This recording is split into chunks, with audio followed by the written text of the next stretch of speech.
امام صادق رو کے کہتا میرے بابے کے جسم میں زہر ایسے گئی بابے کے ہاتھ سے خون آنا شروع ہو گیا،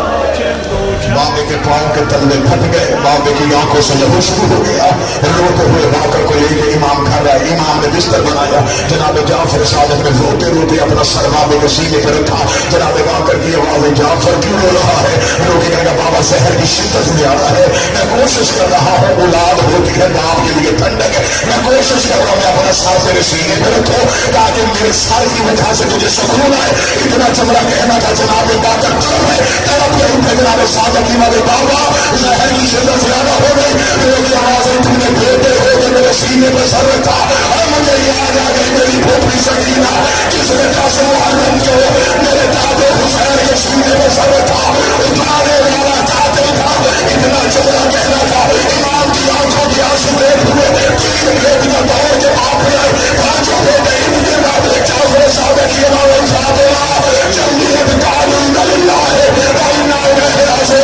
ابھی باقی کا جنازہ تیار ہو رہا تھا، یہ آواز ہے دروازہ کھولو ملنے کے لیے کربلا کا حسین آیا ہے، تو ایک دیر بعد آواز ہے دروازہ کھولو ملنے کے لیے سجاد آیا ہے، سجاد کا نام آنا تھا، باقی کا جنازہ تھا۔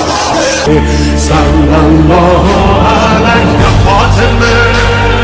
صلی اللہ علیہ